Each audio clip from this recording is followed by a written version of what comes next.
too tired, too scared, too alone to do anything else. My mind calmed as I gently eased into nothingness. Slowly, I filled with a turquoise green light. It was very powerful, bursting with energy. This light radiated up through my body and out through the top of my head in a fan-like shape. The outside of my body was the same sizzling turquoise color. There was no place where my body ended and this light began. It was all one and the same. And then I began to feel a soft inner vibration.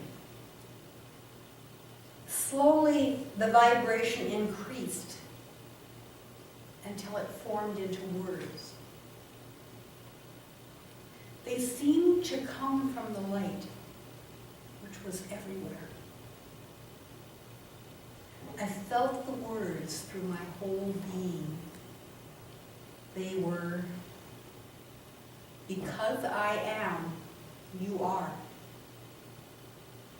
Because I am, you are. Words can barely describe what I felt at that time. I was instantly filled with overwhelming love and indescribable joy. Enormous waves of elation just rolled through me, and I wrapped my arms around myself as I experienced the e-ticket joyride of my life. I felt so light that I was afraid that if I let go, I would just float away. My question about unity with Divine Spirit had been answered with such clarity that I stood for just that moment on the precipice of all knowing. For that instant, the desire to leap into that all-knowing abyss almost overwhelmed me. But at the same instant, I felt a light touch on my shoulder with just the slightest amount of restraint. These two feelings were simultaneous, and they lasted only a fraction of a second.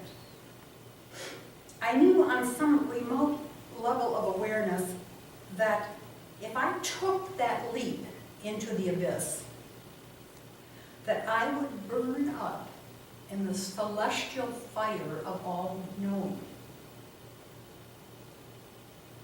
I recognized in that same instant that slight restraining pressure on my shoulder was an indication of my unreadiness.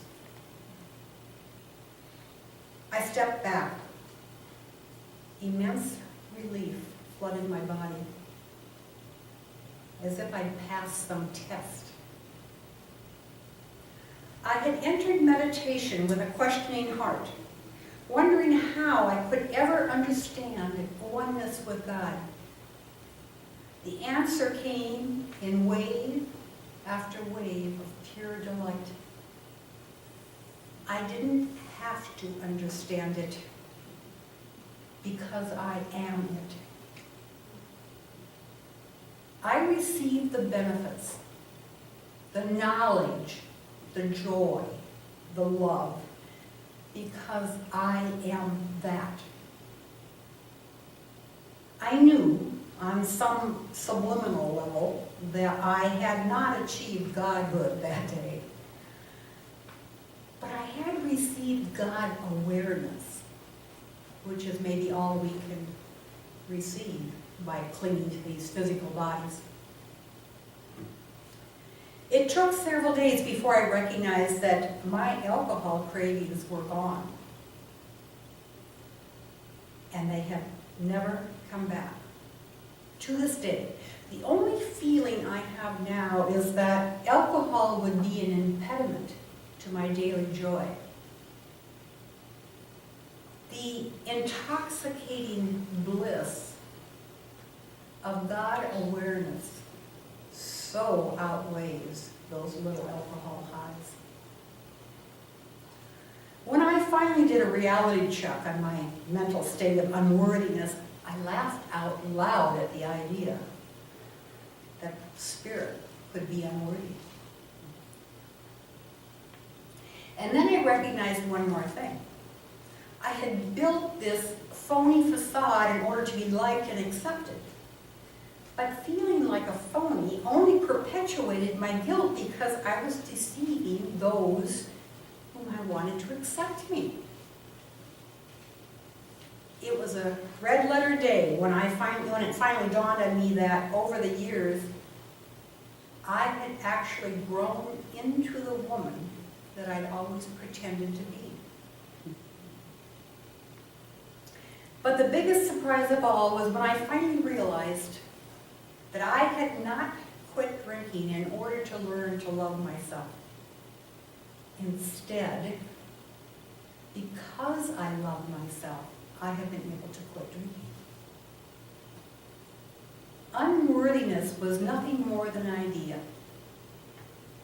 implanted by an errant father.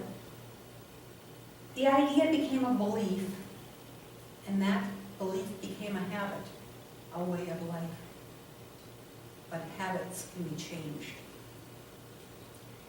In my daily study of myself and others during this past year, I have learned some basic things about habits. Two of them are extremely important. First of all, it takes surrender to break a habit. Surrendering of the ego, which then allows us to open ourselves to the oneness of God. And the second one is that it takes a desire to change to break a habit. And even more importantly, the desire to change must be stronger than the habit. And that brings me full circle, because I needed the strength to change my habit. I turned inward and was rewarded and reminded that I have the strength and discipline of God, because God is intrinsic life force, and I am that.